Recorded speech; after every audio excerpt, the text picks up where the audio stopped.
ये कहानी है सन 1876 की।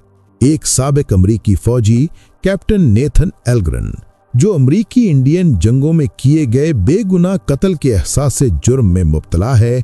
नेथन को इसका पुराना कमांडर कर्नल बैगली मिलता है।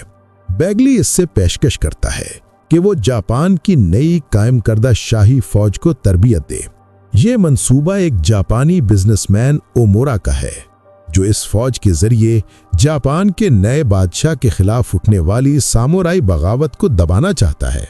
बैगले से नफरत के बावजूद एल्ग्रेन सिर्फ पैसों के लिए ये काम कबूल कर लेता है। जापान पहुंचने पर एल्ग्रेन की मुलाकात एक बरतानवी राइटर साइमन ग्रहम से होती है, जो सामुराइयों के बारे में बहुत कुछ जानता है। एल्ग्रेन को शाही फौज के नए भर्ती शुदा सिपाहियों को तरबियत देने में बहुत मुश्किल पेश आती है, क्योंकि वो गैर तरबियत याफ्ता और गैर मुनज़्ज़म हैं। इसी दौरान ओमोरा और बैगली इत्तला देते हैं कि सामुराई बागियों ने ओमोरा के एक रेलवे पर हमला किया है। एल्ग्रेन ओमोरा को बताता है कि फौज अभी जंग के लिए तैयार नहीं है, मगर इसके बावजूद वो इसे जवाबी हमला करने पर मजबूर करता है।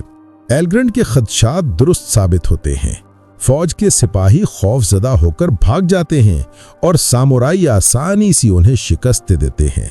एल्ग्रेन जख्मी हो जाता है, लेकिन सामुराई सरदार कात्सुमोतो उसे कत्ल करने के बजाय कैद कर लेता है। एल्ग्रेन को कात्सुमोतो के गांव लाया जाता है, जहां कात्सुमोतो की बहन टाका उसकी तीमारदारी करती है। बाद में एल्ग्रेन को मालूम होता है कि टाका दरअसल उस सामुराई की बेवा है जिसे उसने लड़ाई में कत्ल किया था। शुरू में गांव वाले उसे पसंद नहीं करते, मगर वक्त के साथ साथ वह उनका एहतराम हासिल कर लेता है। टाका की मदद से एल्ग्रेन शराब नोशी छोड़ देता है और एक अच्छा इंसान बनने की कोशिश करता है। वो जापानी सकाफत सीखने के साथ तलवारबाजी की तरबियत हासिल करता है। वक्त के साथ उसे सामुराइयों से हमदर्दी होने लगती है। एल्ग्रेन और टाका के दरमियान एक खामोश मोहब्बत जन्म लेती है। एक रात निंजा कातिलों का एक गिरोह गांव पर हमला करता है। एल्ग्रेन कात्सुमोतो की जान बचाता है और गांव का दिफा करने में मदद करता है। अब उसे यकीन हो जाता है कि इस हमले के पीछे ओमोरा है। कात्सुमोतो बादशाह मेजी से मुलाकात के लिए टोक्यो जाने का फैसला करता है और एल्ग्रेन को साथ ले जाता है। टोक्यो पहुंचकर एल्ग्रेन देखता है कि अब शाही फौज मुकम्मल तौर पर तरबियत याफ्ता और जदीद हथियारों से लेस हो चुकी है। कात्सुमोतो को अफसोस होता है कि जवान बादशाह मेजी ओमोरा के जेर असर है। हुकूमती मीटिंग में ओमोरा हुक्म देता है कि कात्सुमोतो को शहर के निहत्ते लोगों के दरमियान तलवार रखने के जुर्म में गिरफ्तार किया जाए और इसे सुपुकू यानी खुदकुशी करने या जिल्लत भरी अदालती सजा में से एक रास्ता चुनने का कहा जाता है। एल्ग्रेन दिल बर्दाश्ता होकर फौज छोड़ देता है।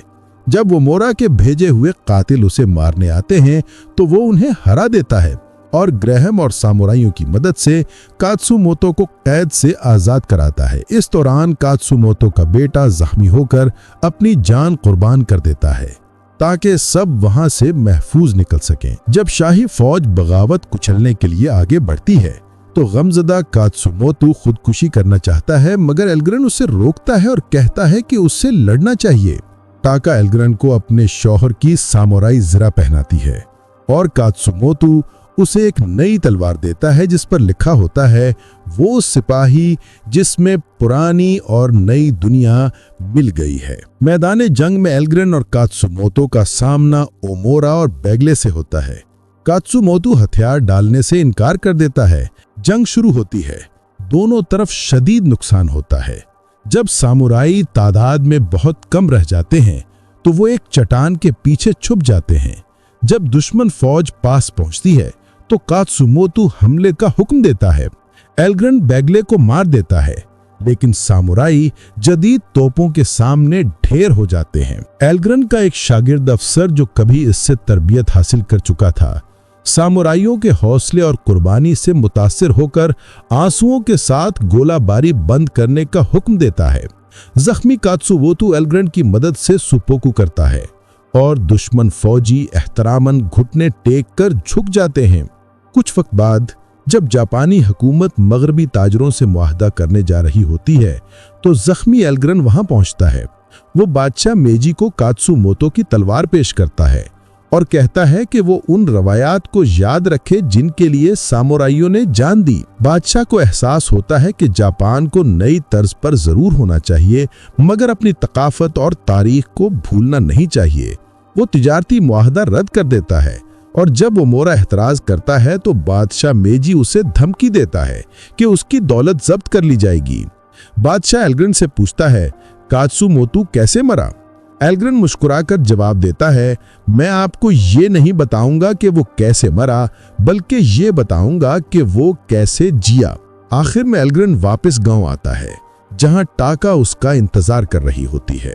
यूं कहानी खत्म होती है, एक सिपाही जो जंग के मैदान से निकलकर रूह का सुकून पा लेता है।